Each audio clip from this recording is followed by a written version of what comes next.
What is up, guys? I hope you're all doing great. Now, welcome to something completely different today. We're trying something new. We're creating a brand new podcast. Now, in this podcast, we're going to be calling it Let's Talk. Now, we're going to have a numerous amount of topics that we can talk about, whether it be FIFA related, football related, any really topics that you guys would like us to cover. And I'd like to do this series like every couple of weeks or so, if I can. Now, today's podcast is purely around FIFA and what sort of we want to have improved in the game, what the community's thoughts about the game and things like that. So this is definitely something that we need your feedback on. So if you want us to do more of these sorts of things, then make sure to drop a like on today's video. Let us know down in the comments some topics you'd like some of us to cover, and let me know some YouTubers that you'd like me to have on the series as well. What's up, guys? Welcome to Let's Talk FIFA. So this is the start of a brand new podcast where I'm going to try and get myself some pro players, some YouTubers, some just casual FIFA players as well, and we're going to try and talk about some stuff to hopefully get some feedback from you guys are back at home in the comment section, how guys in the community are feeling as well. So from the pro section, from the casual section, and from people who rot the game as well. So today I am joined by the pro player, which is with Zelonius. Hello there. Do you want to sit?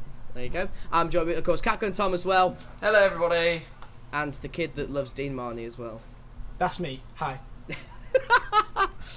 So just before we start, I just want to say it is coming home. Hopefully you For guys God's will agree sake. with me as well. For God's sake. If there's anyone that's not from England who's watching this video, I'm not sorry. I'm not even going to go there. So we're going to go through three main topics today with all the guys here. So the first topic we're going to be talking about is the FIFA community themselves, the YouTubers that you guys love to watch as well. So I'm going to throw this out straight away and go for Liam. What are you thinking that's the state of the community at the moment, and why do you think what's happening with the game? Why are people not playing it as much as, say, Fortnite, for instance? I just want to hear your thoughts first of all. I love that you went from you first. I love that. I know you have a lot to say. I think that's quite simple. I mean, there are many factors in it, but for me, I think it's because, like, back in the day when it was at its peak for FIFA, it was back, I'll say, if you were 13, 14, 15, and of course there was a lot more bigger YouTubers in the scene, like, you know, KIRBZ, like, created the scene pretty much, and Miniminter, all them guys, Sam was part of it. So I feel like, I'm Brother Show, of course, so the fact that they don't really do it anymore, I think that's really the biggest factor, that there's just not as many eyes on the FIFA scene. I think that is one factor for me. Anyone else? Oh, okay. I'll jump in. I think one of the things that's really kind of been detrimental to FIFA this year is the casual player base is definitely, I wouldn't say the focal point for EA at this point. I think they're definitely trying to make this game go down the pro route. Now, what you're going to see is when the casuals start to drop off, the YouTubers, obviously as a YouTuber myself, I know that views dictate how much money I'm going to get paid each month. And if the casual players, they're the people who are watching my video, the pro players are not watching my videos, and I can tell you that for now for free.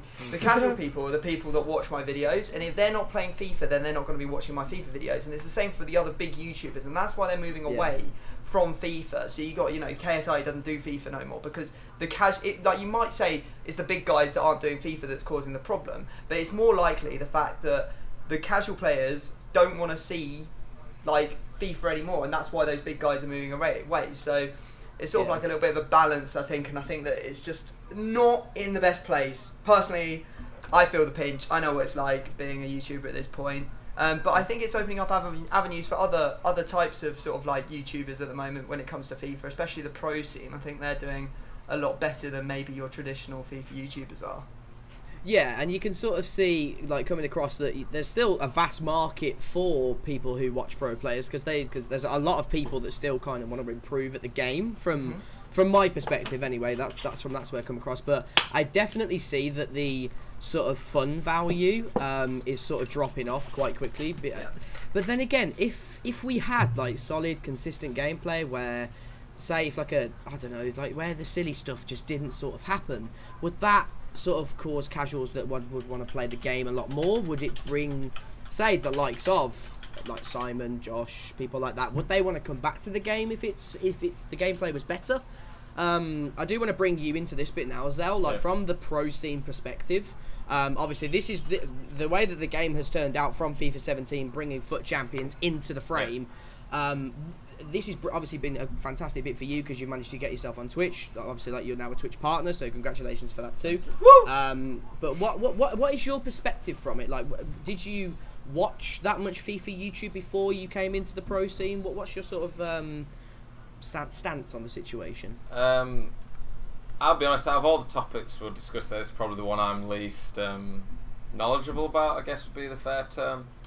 I've never really watched too much FIFA YouTube. I know all the big YouTubers on FIFA. I mean, this will probably end up being a bit of a debate at some point, but I don't agree that FIFA's going towards the pro side. I mean, I agree it's definitely helping pros and they're doing more for pros, but I still think there's plenty of aspects to it that make it a casual experience as well. And I think it always will be more stronger towards casuals, because at the end of the day, EA want to make money from this game, and they're not going to make billions of pounds off pros opening packs, because it's never going to have enough. The numbers are always going to be in the casuals, and as far as I'm concerned, the finances, the numbers this year back up that casuals have still been opening plenty of packs. I'm more on Twitch, I guess, and on Twitch, the biggest streams are still by far casuals. I could hit a 40 odd foot champs. Whereas Tom hits around you about 25 to 30, Tom. Yeah, somewhere around that. And you could have triple. Oh, you've got a far bigger viewership and history of being on FIFA than me, but you'll have at least triple my views, if not more, on Twitch still. Castro doesn't even have to play foot champs. He can open packs and get 15,000 views. So there's a smaller market of viewership for the pro scene at the moment, I think, on Twitch. I think you can somewhat mix Twitch and YouTube in terms of social media community people watching it. And even if you go look at some of the pro YouTubers, Gorilla at the moment's getting about 20-30,000 views a video. That's not exactly killing it, I guess, on YouTube at the moment, but they're definitely growing and getting bigger in terms of of course, Twitch and YouTube are both very, viewer wise, that's 30,000 views. It's really good for Twitch. Like, no, I'm saying this is on YouTube. No, that was on his video for one of his videos, I think it was. Videos. 30,000 views on Twitch is incredibly. Castro is huge, one of the biggest Twitch streamers, never mind FIFA, doesn't get 30,000. I misunderstood, I do apologise. Yeah. But if Gorilla streams moving on 500. Sorry, go on. Yeah, which again, that's still good viewership, because they know that obviously, because he's current like FIFA champion going back from FIFA 17. But it's just the case of, is it that there's too much negativity coming from the creators? Okay, I need to stay to this one. I need to stay to this one. Yeah, because this is where I wanted to bring this into it. That do you think that there's too many sort of creators? So, for instance, I'm not going to name names or anything like that, but I see a lot of stuff on Twitter saying, "Oh, this game's trash bags. I can't believe you guys play this game," and it's like, you're trying to make content for people to enjoy FIFA, and with the constant bashing of the game, surely that's going to turn your viewership away from it more than anything else. Like, I'll hold my hands up. In a few occasions in some videos, I've been like, "Oh, this game's trash, man. I can't believe I still play it." But then I still come back to it every single day, playing it, because I love football and I love the way that FIFA game is. But do you guys agree with me in the sense of there's too much bashing from creators, and that's why there's sort of like this the area of grey where everyone's like, "Oh yeah, this game's just dead now," sort of thing? Like that where has that come from? Does that come from creators, do you reckon? Or? I don't think creators have enough of a pull. I'm going to defend my kind now. Yeah. I've always stood on your side of the fence, where I've been like, you know what, I'll never bash this. Oh well, I'll sit there on a Sunday and I'll rage my ass off at the game because I'll have seen, like, Son score his 5th finesse shot against me of the game, and I'm like, this just can't continue. But in the moment I'll bash it all but when it comes to it, outside of that, I don't bash it, because like, I know that a lot of my viewers, they love FIFA, and what I say is going to influence what they do. And I know that some creators don't take that standpoint, because they think that, if I can actually change people's opinions about the game, then there might be some sort of response from EA on the issues. If a lot of people are, sort of saying that, FIFA's bad, then EA might do something to change it, and that's what they're looking for. They're looking for EA. That's what they're trying to use their power for, is they're trying to make EA change the game for the better. And I think we can all agree that there are things that are bad, 100%, bad in the gameplay fundamentally. But I'm not sure there's enough. I'm not sure that they have enough sway to take lots and lots of people away. Obviously, it doesn't help that, you know, your main creators have got bored of the game or moved away from the game, like your Road to Shores. They're bringing in hundreds of thousands of people to FIFA each year. It makes it look cool.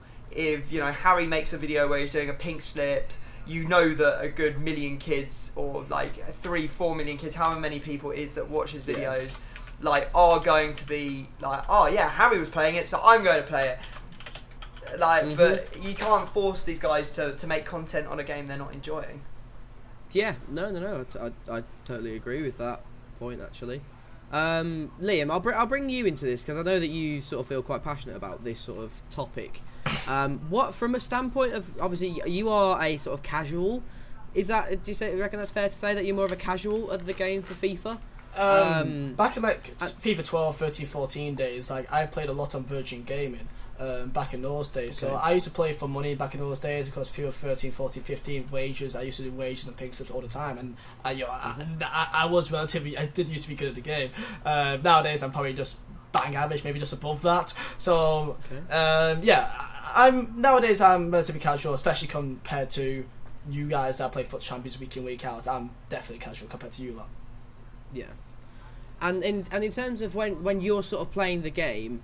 What is it that actually makes it not as enjoyable for you anymore compared to, say, FIFA 13? Because you can say, like, back in FIFA 12 and FIFA 13, yes, it was great for nostalgic reasons and that sort of stuff, but in actual fact, the gameplay, when you're actually on good gameplay, which I use my fingers there to good gameplay, like, what makes it not as enjoyable? Yes, I understand that there's certain things that you can't control in the game that sometimes can happen, but what makes FIFA 12 and FIFA 13 so great for you that you think viewers love those sorts of games more, and the community love those games more than what FIFA 17 or FIFA 18, would you say? I mean, throughout my videos, I've never been naive enough to say that there has never, like, not been any bullshit in those games. In FIFA 12, 13, 14, 15, there has always been things that really annoyed you. So 14, there'd be headers. For 13, it'd be near post or piece. FIFA 12, it'd be finesse shots. FIFA 15, granted, I think go around a goalkeeper is like a really just stupid thing, easily thing to do back in those days. So there was always things in those games that were very annoying.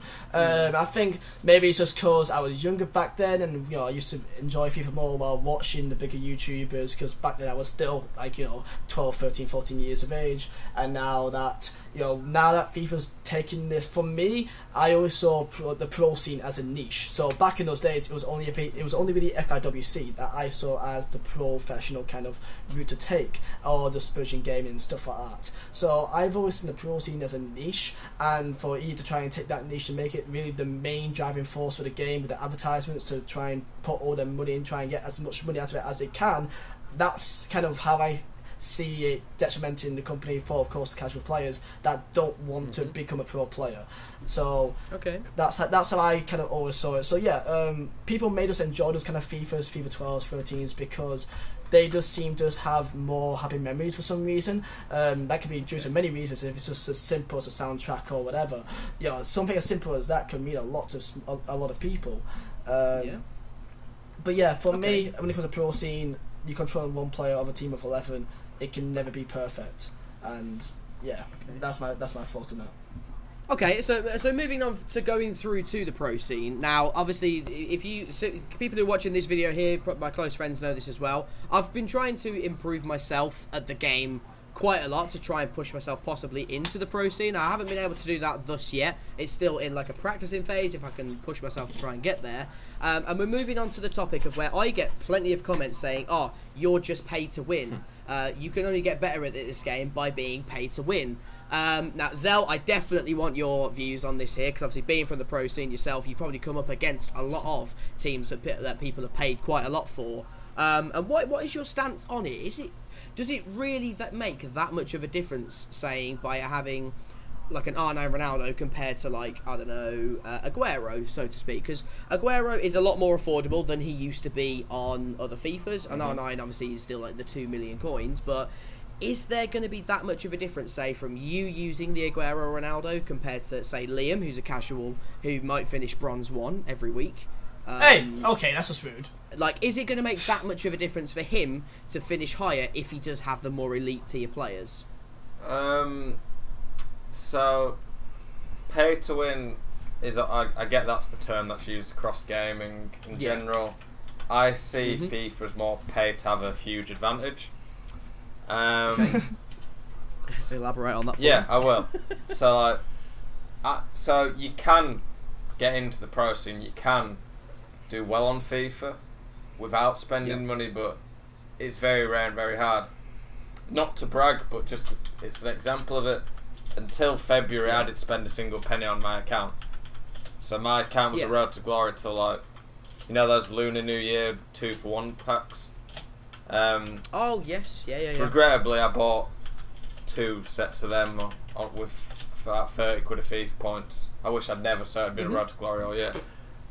May as well be still, but yeah, I qualified for both the big events, Barca and Manchester, on the road to glory, so you can do it, but you put yourself at a significant disadvantage. At the end of the day, there's only so much you can do on this game in terms of if you get... Because it's still a case of going down to, you have to be incredible at the game still to get sort of like constant 40-0s like you've done this year.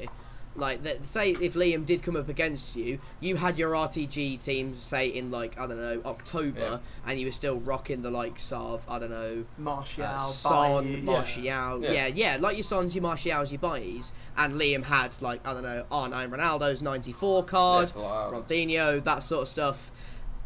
And you say you still beat him in that instance there, but he got, say, 35 wins, you got 40 still.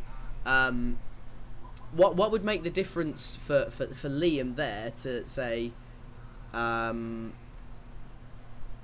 like he's paid like £4,000 at the start of the game, and he the only reason he's beaten you 1-0 in a weekend league was because of like a bit of cheese or something like that, and it was the team that was carrying him, but you know full well that you could and should have beaten him. Well, the problem is, I guess, on FIFA that makes the team make such a big difference is FIFA. If you watch, especially at the pro level, if you watch a pro tournament, 90% of the goals will always be pretty similar because pros always go for the consistent, reliable thing that works. And one of them says, do a drag back, put it onto R9's weaker foot and drill it across goal.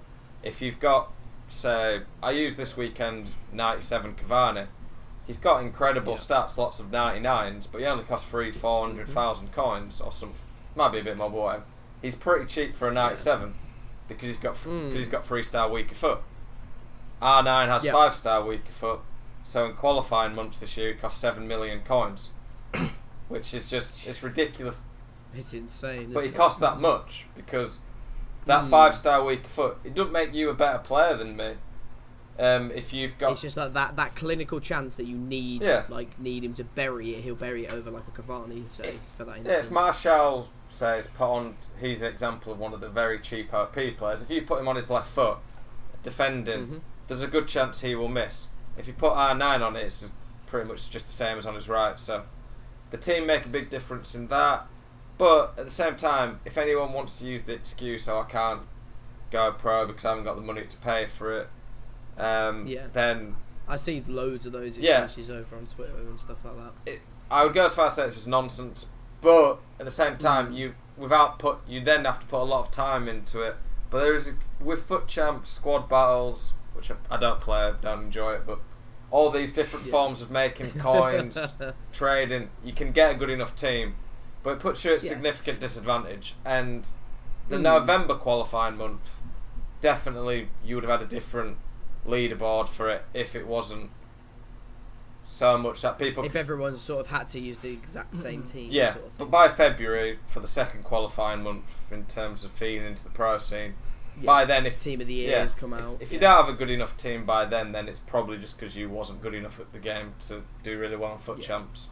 Or you haven't put enough work into it. Like, looking at Tom's team now, like... Tom's got a really good team on his RTG. I want to steal your account. Like, your account is ridiculous. Yeah, I've got my Road to Glory team in front of me right now. I can tell you the team if you want to know it, and I can sort of like tell you how I sort of got there eventually. So I've got Prime Ronaldo, I've got Team of the Season Neymar, Team of the Season Son, we've got Team of the Season Ronaldo, Prime Vieira, Prime Gullit, Team of the Season Alba, Team of the Year Ramos, Team of the Year De Gea, Maldini's Prime card, and then Team of the Season Walker. And I think that's probably close to the most meta team that you could possibly get at this stage, bar maybe like FOF Neymar and I didn't do a D money in that, so you never know.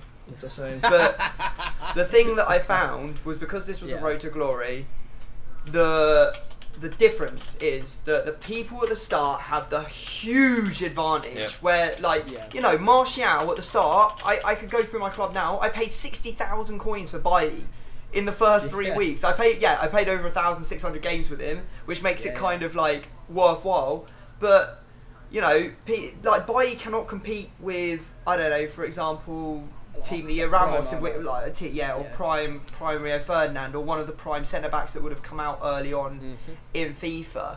Like, the problem is you've got this big gap at the start, and as the year goes on, the gap reduces because, number one, prices of players just generally deteriorate. So as long as you're not locking all your coins away in players throughout the whole year, you actually end up getting a better team. So obviously I did the whole sell just before the Team of the Season market crash, came out with the same team that I had before, plus like an extra 5 million coins or something like that.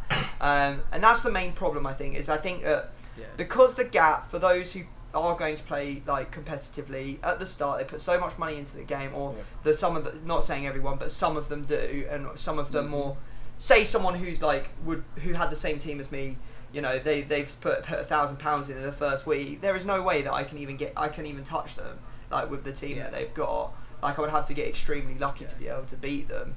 Like you'd have to play out your skin to be able to even get near some of the players. Exactly. Yeah, I mean, like Gullit, like I can tell you now, for example, not to bash on Itani because I love Itani. First week he spent like two grand or something on the game. He managed to get 36 wins out of 40 or something the first week of Foot Champs, and then he retired and said he would never do it again because he knew that he would just, like, as the year went on, people caught him up. Like that gap between his team and everyone else's would just go down and down and down and down. Yeah. And like, and the other problem you've also got is that Foot Champs, yes, it's great that it rewards people, squad battles rewards people, but it's going to reward the best players, and the best players either have the best team or they are the best players.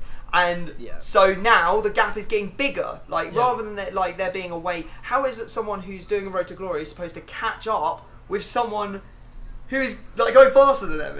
Like, it's just where you can catch them. That's the thing. Like, you've done your RTG this year, which you've done insane at doing. You've managed to really get your meta team like towards the end of the year. Like, I swear, I've seen you using it on your Twitch streams. You've used Bailly up until like March or April. I mean, a lot of that was down to the sort of series I was running because I was trying to create, like, I was every single coin really mattered for me to be able to finish this series because I had to get all the best Milan, Manchester and Madrid players. So there were periods where I was sitting on like 4 or 5 million coins, knowing that it would affect my performance in that Foot Champions because I hadn't used every penny, every coin that I had. To give you the best advantage possible. Yeah, exactly, because I knew that the amount of money I would have got from Foot Champs wouldn't have covered the amount of money I would have lost just through depreciating of the players over maybe Team of the Season, Team of the Year, all of those times when there were big market crashes. And to be fair, I did agree with a lot of what Tom said then, saying that, of course, you use a sample of, like, if Zell used a box on a meta team and I used a full icon team, then of course they stand more of a chance of him beating me. But of course, if you do, like, if I'm a casual player and I start playing it, for the first few weeks of the game for me is the most enjoyable for me because everyone almost has the same kind of field. But of course, each week goes by, if I'm a casual player, it's harder for me to try and get better at the game because I'm getting shot on by the best players. Each week they're getting stronger and stronger and stronger, but I can't get that strong yet unless I get really, really lucky in a pack, pretty much. So that's the way that I see it, so that everyone else gets stronger and stronger, which they deserve to. I never said that they don't deserve to. They're the better players. They deserve the better rewards. But as a casual player, it's harder to get better at the game because you are getting shattered by the better teams usually. If you're that kind of kid that's 15 years old, comes back from school and they just casually play FIFA, it'd be so difficult for them lot. But of course, there's a difference between people that want to try and be serious at the game and do all the SBCs, trade the game, play squad battles. So there is a gap between people that want to take the game seriously and not.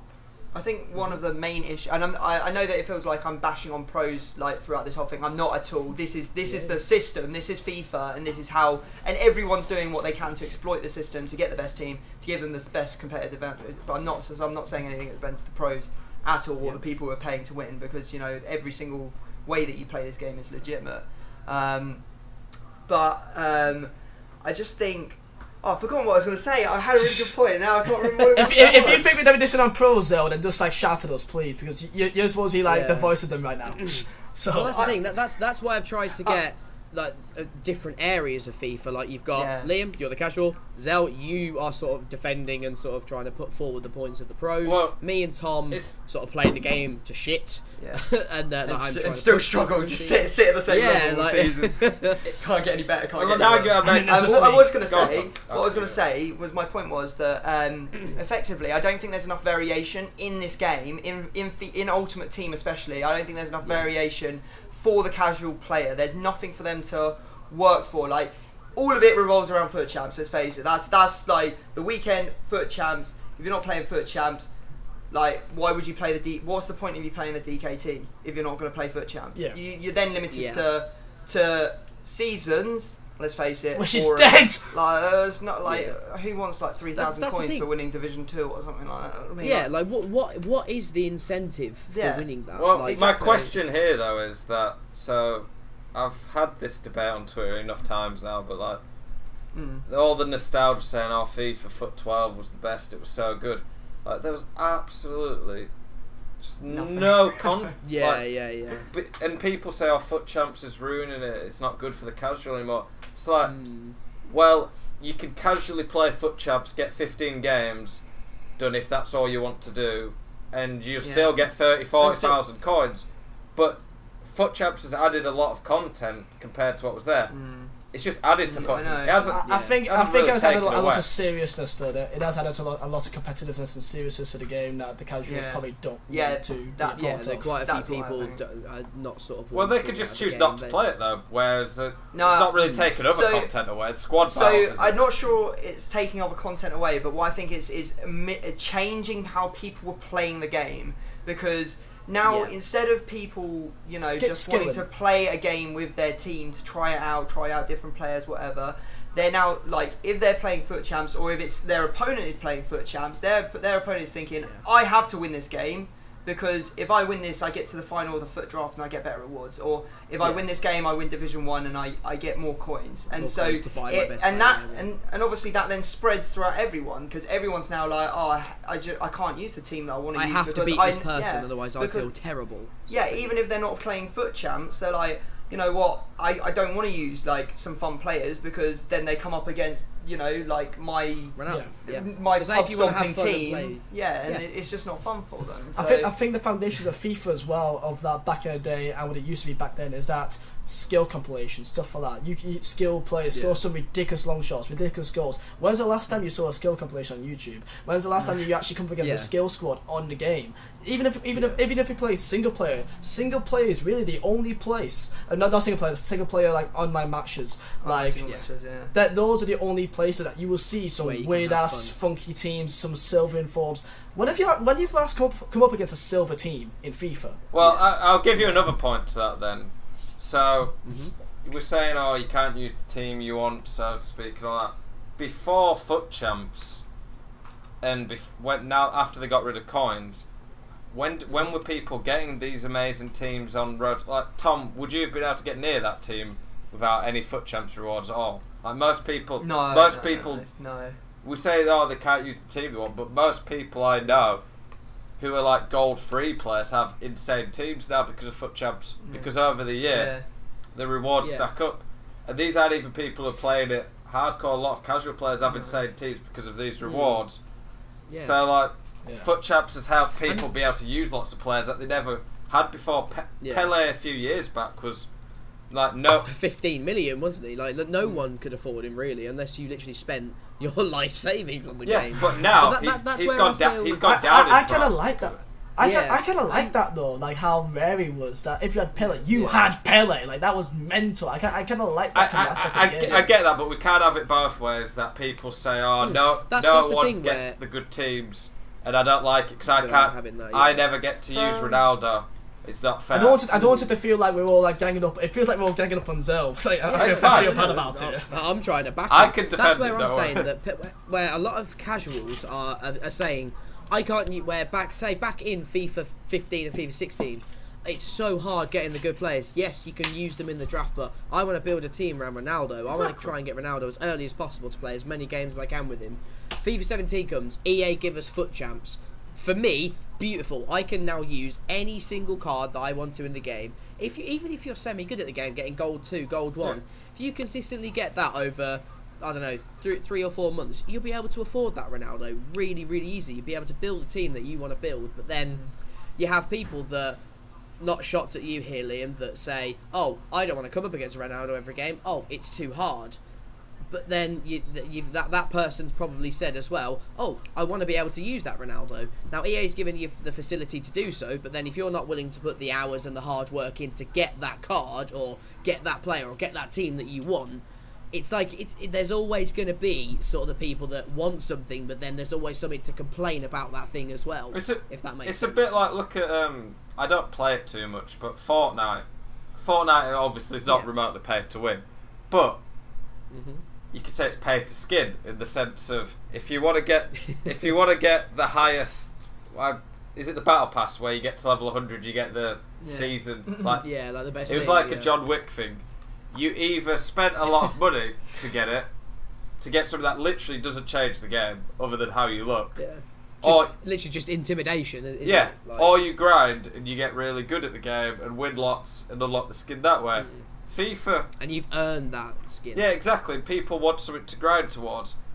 There's 14-year-old kids who can't go and spend thousands of pounds on FIFA, and they literally their best. No, exactly. Yeah. I used to play the game, didn't put a load of money in on like FIFA 14, 15. And by the end of the year, I might have Lionel Messi. And this is someone who would literally win Division 1 draft every single time. Now, by December, on a road to glory, I had Hullet, Vieira, Henry, CR7, all these. Because you've grinded and you've worked like really hard, and the fact that you've worked to get better at the game, to get better rewards. Yeah.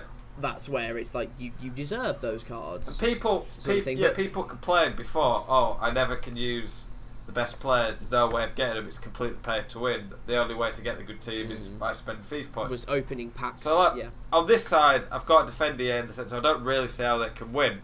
But then to defend pros on the pay to win element, the last few weeks on Foot Champs, it's been fairly delayed, which makes it pretty hard for me. And I'm streaming it. I've been using some funner teams. I've been in top 100 using players like Gronquist.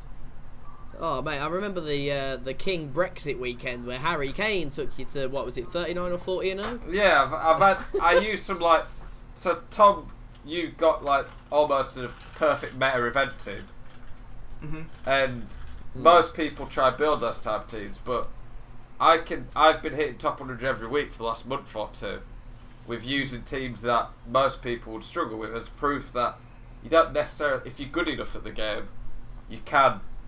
You'll still finish where you should be finishing realistically. Well, to some extent, but like, hasn't the quality of Foot Champions in those couple of weeks like been dimming down though? Well, like it's been no. Has there been like less wins to get to like top 100 or something? Yes, but I'll sum it up quick. Basically, that's because there's less people playing, so there's not all the top pros playing. But then it gets harder because when not as many casuals are playing, you suddenly. Every weekend, I match 20 plus Elite 3 players. You're given a good game every single game. Yeah, in December, I probably had 5 weekend league games that were tough for me.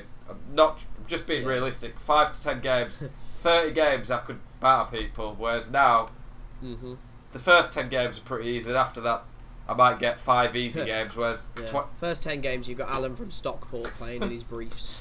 Yeah, but now 2/3 of my weekend leagues are Sweatfest. Never mind with the delay and everyone has an absolute god squad. So the wins have gone down, but it's not because. But it's still just as hard, realistically, to get those wins in the first place. Yeah, because you're playing more players that are just grinding still in this game to try and get like their meta end team sort of thing. I mean, I feel like we've spoken a long time about teams and that, but can we, shall we change topic to more about the gameplay and about what we like about it, what we kind of want to change about it, and just general feeling about that? Because I feel like a lot has been said about teams, but nothing about the actual gameplay that is the main factor here.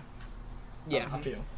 So I'm going to kick this off straight away and say, EA, for FIFA 19, please fix Kickoff.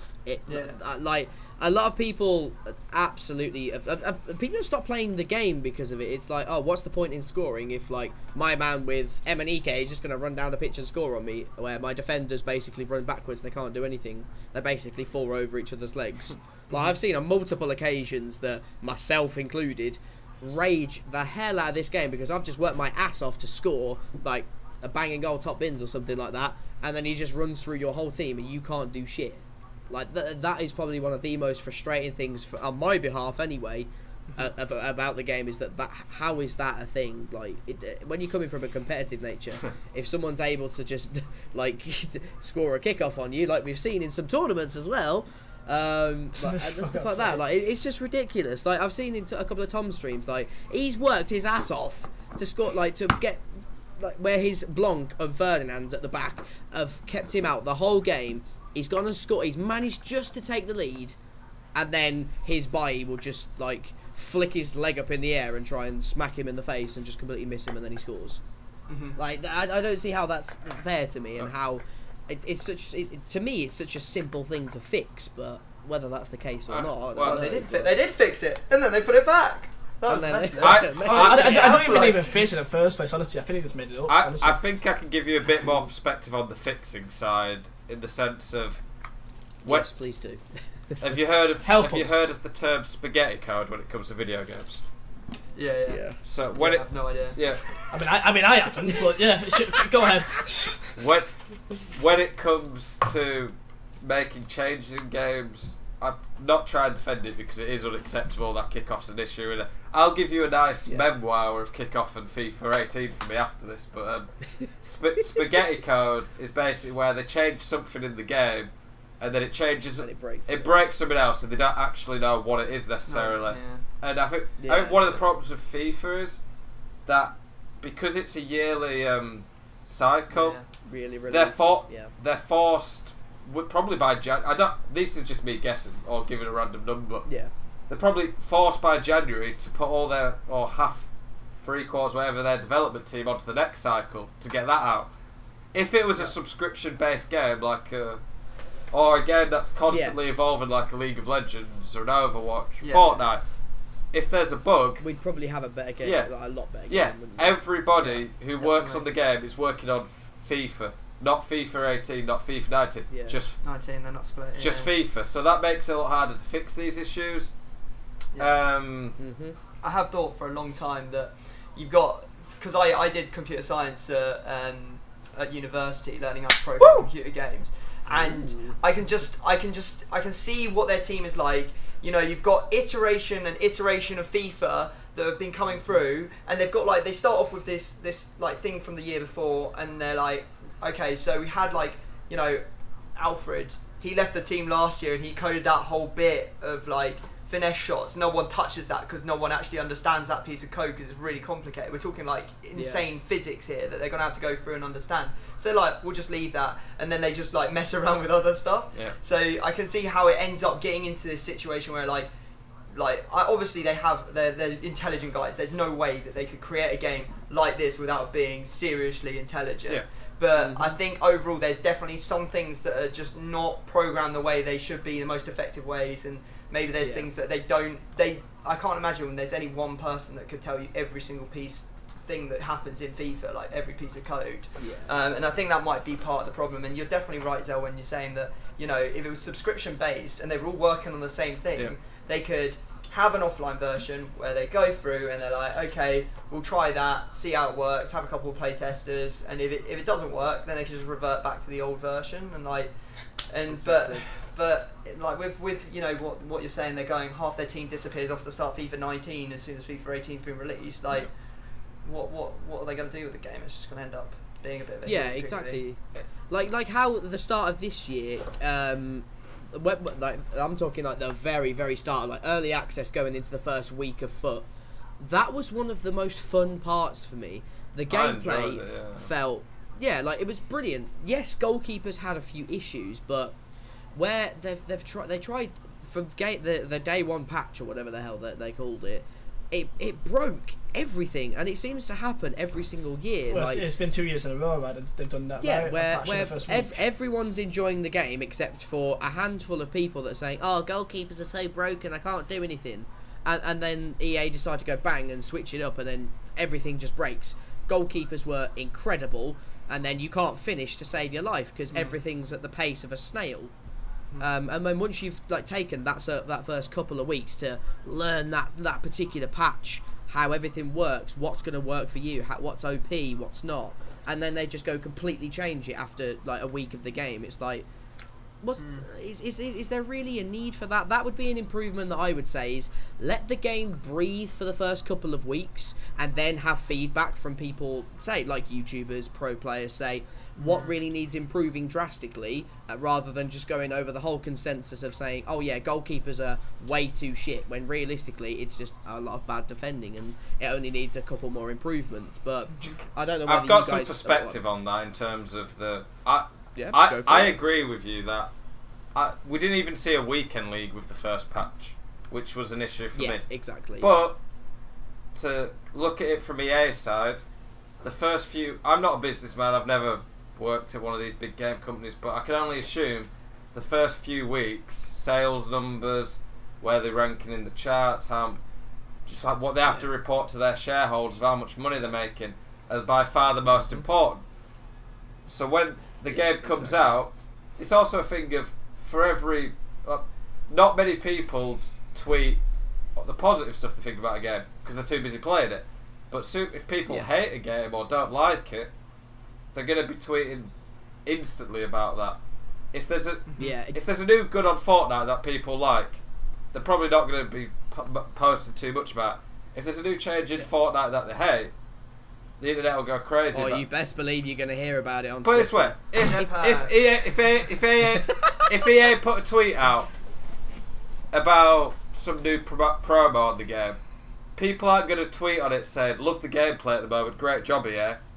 But every single tweet, when there's a bit that people don't like the game, every comment on it will be, fuck FIFA, this is fuck broken, this this gameplay, is fuck broken, Kickoff. yeah. Everything will be, this is stupid, this is bad. So the louder voices, the negative, get heard far more. So in that first week, there was a lot of negativity. Which a lot of it, in my opinion, was undeserved. Agreed. As well. People just need like, to learn the game. Goalkeeper was a...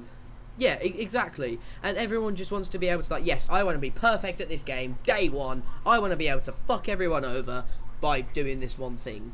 And I mean, like, from a business standpoint, though, it seems absolutely stupid if you're working on a game for months and months and months, and then from first week you completely change the dynamic of you say this, but they broke record sales, and they still sold a ridiculous amount of FIFA points, more than ever before, and it worked for them. It wasn't necessary for us. Even Liam, you make videos on this game. You are more hardcore player at this game than the average player even then, probably still. You still promote the game. KIRBZ, you, me, Tom. I don't know if Liam does, but us three have all played Weekend League till pretty much July. Yeah. It's not like we didn't like the change that drastically we stopped playing. And they no, because we want to improve at the game as much as we can, and if say after that day one patch, if we don't do that, we're not going to be able to make content because we're literally going to be like Silver 3, and like it's one of those. But definitely as an improvement, I'd love to see that being changed. Move on to another swift point as well, which I think all three of you would agree with me, is promos for the game as well. SBCs for me make or break a promo event, in my opinion. So just to go off, say the ones that we've just had with like the Festival of Football and that sort of stuff. As a promo itself, I think that's, in concept, that is an insane promo. But then with the SBCs that did and didn't come along with it, that's where I feel a lot of people like lost interest in it very quickly. Like for me, if a promo event like that comes about And on the first day, yes, from a business point of view, I understand that, yes, they want to try and sell as many packs as they can, try and make as much money, but even if they did something on the same day, say they released it at 6 PM, then at 9 PM there was a specific SBC that you could do that would get you one of them or something like that. That would have been like better for me, because at least then I don't feel like I have to pump money into the game. Like obviously Tom with his RTD doesn't, and he probably hasn't really been able to get that many of the players because he's had to wait for the one SBC at 6 PM on a Sunday to get one of them, and that's it, because he can't, realistically he can't get them any other way. But I definitely want your guys' feedback on that. I personally want to see more SBCs and more frequently, basically. So even if there was a daily SBC, I'd like that too. But what I'd like to bring you in on this, Tom, because obviously RTG, you sort of rely on SBCs quite a lot of the time. Yeah. So I would like to hear your point on what you think SBCs, should there be more of them next year and that sort of stuff. I mean, I love SBCs. I think they're awesome. It's like if you played FIFA 09, you'll know that there was a sticker book that you used to have inside Ultimate Team. I remember that. Submit like 6 players from a certain team, and you got 10k back or something. It's effectively the same thing, except you just get cooler stuff now. So you get cool players and whatever. But I just don't think there's all that much variation. It's just like we don't, unless we see like a promo, the SBCs don't really matter. Like, I don't care about a Flash SBC that's going to give me a 35k pack, because let's face it, I'm going to get exactly the value back from that pack that I just submitted to the SBC, because that's what EA want. They don't want you to get. They don't want you to get rich off it. But if there was a certain card, like the one thing that really bugs me about SBCs is they're untradeable. That I just don't do them, because I just see them as a waste of coins. Because I'm like, you know what? Yeah, sure, Footmas Danny Rose, yeah, great card, best left back in the BPL at the time. But I know that there's going to be someone that comes along better. But I can't get my coins back for I can't get my coins back for Danny Rose Footmas card, because he's untradeable. So there needs to be something where you can actually do something with those untradables. That would be a huge thing. Like not even to break their back. Just put a trading system in where you just, I know it sounds stupid, trade untradeable cards. But cards that you can't sell on the transfer market, you could just trade between your friends, because there is no disadvantage to EA from them doing that. Well, say that, but then there's also potential people the trade offers. Traded to friends, exactly. We know why that's not there. Yeah, but like if it's an untradeable card, there's not much that you'd like to be able to think that there's a facility in place to, if you wanted to trade that card in for the future towards, I don't know, a pack, or to like halfway towards a different SBC that's available, that's actually going to help you massively, that's either tradable, untradable, that sort of thing. But I definitely see where you're coming from there. The untradable SBCs, there's too many of those, where there needs to be, yes, the tradable ones are usually more expensive, but we understand that because we're getting a tradable card out of it. And say like me, where I managed to get like a couple of icons from the tradable packs this year, that's great for me. I love doing those sorts of packs, because I know that I'm guaranteed to get something that I can either use in my team, or I can sell on to improve my team with. That's what I would love to see. I mean, for me as a casual, SBCs is really what I put most of my time into this year. Like I've tried Foot Champions a few times. Don't get me wrong, I've tried it, and I got like gold 3, gold 2 or something. But it wasn't that enjoyable for me to really do. Hence why I don't. Oh, I suppose I go to every single build in the game. I'm rarely around at weekends to even do it. But yeah, SBCs for me is what I put generally most of my time and effort into, because it is a time to get like a decent pack or something like that. For me, when it comes to promotions, I mean, I don't know compared to last year if they've been almost the same. There's been a few cool ones, like even like Halloween, that it had like stuff to do with like teams with like a witch in it or something stupid like that, or shit that's got to do with like a Halloween theme. Like I love stuff like that, because it also helps out traders and stuff like that. There's been I don't know about promos this year. It's just been a bit on and off for me, honestly. Here's an idea I've just had. One of the it's not necessarily a promo like Festival of Footmas or that, but we're talking about SBCs. One of the things that keep people playing the game. So it kind of was a promo for the first few months of the game, like the Icon SBCs. I don't know, an idea just randomly thought. Feel free to say I think it's just stupid, but is one of the problems with the Icon SBCs I see, especially for a casual player who doesn't get a load of coins quick, is that if they want to get an Icon SBC done without spending a lot of money, it might take them months. Whereas for me, I was getting enough rewards that I could do a Rui Costa in the beginning of November. Straight away. Yeah, so I could do it in one go, but could they make it? We've got free version of these icons. Could it be there's 9 SBCs, and if you do half of them, you get the baby version. Yeah. Yeah, and then if you do like 2/3 of it, you get the middle, and then if you do all of them. Yeah, that'd be quite cool. Yeah, I do relate. Yeah, I do relate that because I've been. And then say if you did half of them and got the middle Rui Costa, if you then wanted to do the rest of the SBCs to get the Prime version, you can then trade in that middle Rui Costa to then be able to go and get the Prime version when you're a little bit further advanced and you have more players to be able to do the SBC. That would actually be a cracking idea. I've literally just thought of it randomly now. I just thought that would make the icon SBCs more accessible to the user base. Yeah. Yeah. Well, when we talk, 100%. Yeah, it's a yearly cycle. So now we've said Tom's got his best team now. Like it's July, he's got 2 months to play with it. But we want. One of the questions people always ask me is, "Zel, should I save my coins for this?" I'm like, to some extent, yes. But then, if you save your coins until April, then you only get 20% of the year almost to play with your team. Like I feel like I've played with a rubbish team for 7 months, and now I've got like 2 months of playing with my good team before when the people say the game's dead. Literally the next one. Whereas these icon SBCs, if they made them more accessible like that, would allow people to get to enjoy the game a bit more, try a bit more players out, and that would increase more hype around the icon promo, so to speak. Yeah, I mean, for me, I've been trying to do the Del Piero SBC that was released back in like October. Now, all year. Like I've only done like half of it. Like seriously, that's the most depressing thing ever. But it'd be nice for you if you had the 87 already. Do you know what I mean? Yeah. Yeah, like exactly. Yeah, like that. You could start off with that and then build your way up to getting the Prime version, rather than just having to fork out like 1.5 mil for the card straight away. Like you could build your way up for it. Precisely. I feel sorry. I feel one thing. I feel sorry for those guys. You know that you were coming up against maybe in like in March, April time. They still had their Prime Rui Costa because they sunk all the coin. They had they were like, I'll spend £200 on FIFA this year. They spent it all at the start. First set of players, players that came out, Rui Costa. They're the best. He's the best of 3. I'm doing that, and then they were stuck with Rui Costa. I have a Twitch viewer who's like, I've now got like 2,000 games with Rui Costa, and I'm like, I feel so sorry for you. Yeah. That guy is absolutely trash. Well, if using Rui Costa that amount of time, bro, I rate it. It's sick. My God, moving on to probably the next and final point, depending on how long we talk about it.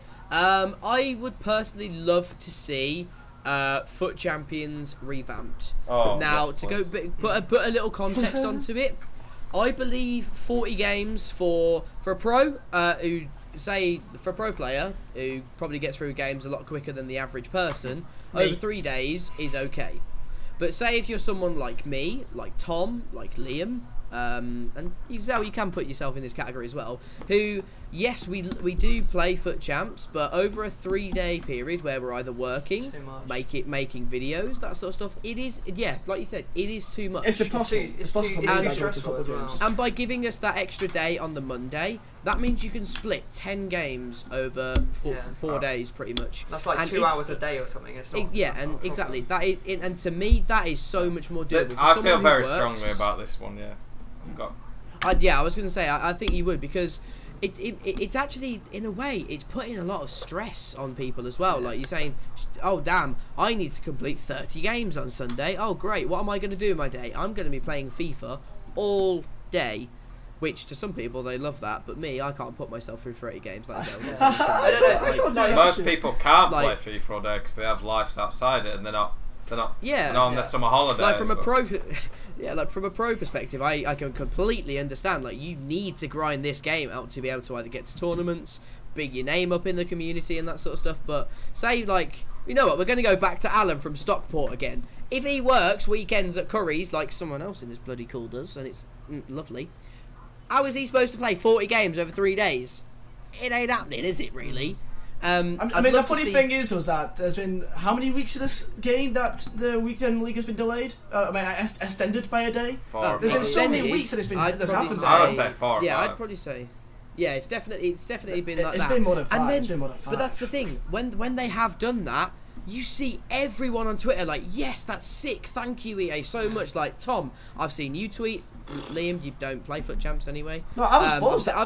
I've even seen pros do it. R9 Rye, I've seen him tweet multiple times. Thank you. Can you please make this a permanent thing? If they make it permanent, that ruins the mode, in my opinion, though. But I've got a better alternative. Okay. Do elaborate. I want to hear this. Yeah. So the Foot Champs is made to be currently a competitive mode that feeds into the pro scene. So it's far better than what we had in terms of basically nothing before, in terms of compared. Yeah, literally there was nothing at all. And it's improved and it's got better. But even for me, like, I'm in a blessed situation where the main content people come to watch my Twitch stream for is Foot Champs. So because that's your niche. Yeah, my main working hours, I guess, so to speak, are on a weekend where I get. I've had up to 600 viewers at times this year for Foot Champs, which on Twitch FIFA's pretty good. Yeah. Even now I get 100. Yeah, it's very good. Even now I get 100, 200 viewers on Weekend League, and it. And that's the quieter period of FIFA as well. Yeah. So that's really good. Foot Champs works for me, and for me, playing 40 games in 3 days works. And the lowest. I'm not saying any of this to brag. I'm more just giving it some context. Like the lowest rank I've had this year in Foot Champs on an RTG is 49th for the month. Since I got a good team, I've been top 20 every month. So the current system suits me, but I don't like it because under the current system, it's working for you. It works for me very well. It works for me very well, but I'm trying to say, even though it works, I want it changed because it doesn't suit casuals whatsoever. And if we want the game to succeed and make more money, we need the casuals. That's the way you're gonna have to suit. And if you make it, I'm gonna jump in. Go on. I'm gonna jump in because I was listening to a Fortnite podcast the other day, and I'm gonna rip their content straight out of their mouth because I was thinking about it the whole way up to the run up to this podcast. They said that the game's pro scene lives and dies by the casuals. If you've got no casuals playing this game, there will be no one watching the tournaments, and then there'll be no sponsors. Prize money goes down. The pro scenes die, and it's all about the casuals. And if they're not enjoying the game, then or they're not able to even sort of be able to understand what Foot Champions is because they can't even get to 20 games in a weekend because the casuals feeds into everything. To be changed. For me, when I had 600 people watching at the peak of my stream this year, I didn't have 600 pros watching me because there's not 600 pros. No. I had casuals aspiring to be pros, wanting to watch high level gameplay. If casuals completely get put off by the game, which some of them are now, but that is part of a yearly cycle of games anyway. Yeah, but that's true, if casuals are put off the game and they are getting put off by 40 games a week in leagues, it's just too excessive.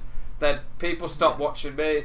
I stopped getting as many subs, donations on Twitch. Yeah, exactly. So and then obviously it goes to YouTube as well, where we don't get as many views. Exactly. But if you make it 4 days, it just becomes too easy for people to dodge each other, and it makes it not as competitive, and it ruins that aspect. So what I want is... So it entices the casuals, but then it's also hurting it because then, like you say, there's a lot more cherry picking what time you play, when the servers are better, that sort of thing, which shouldn't really have to come into consideration, but it does. That at the moment, cherry picking is kind of not as big a thing because they've improved the matchmaking on that, but the servers are a big thing, which is fair play. At the same time, also, I've sat there. I'm probably one of the few does this, but I've sat there and played 40 games in a row and hit 38, 39 wins. My teammate Honey Badger has hit 40, played 40 games in a row. Not many people can do that though, and when you have to play 20 games in a day, because obviously also then it makes you get less wins because it's a lot harder. Whereas if you're trying to rush them in, and you think if you spread the games out over 4 days, it becomes easier, and then it ruins the competitive aspect. So what I want, like every single other esport or competitive game, and that works, from Rocket League to Overwatch to League of Legends, even a card game like Hearthstone, I could list 10 plus ones. They have a ladder system where the ladder system. It's the ultimate. They need to put it. I'm going to explain it briefly just because you guys will get it, but a lot of people even now ask. A ladder system, basically you play 10 games, places you in a tier. Let's use the FIFA tiers. We've got bronze 1 to 3, silver 1 to 3, gold 1 to 3, elite 1 to 3, and then you can have a top 100.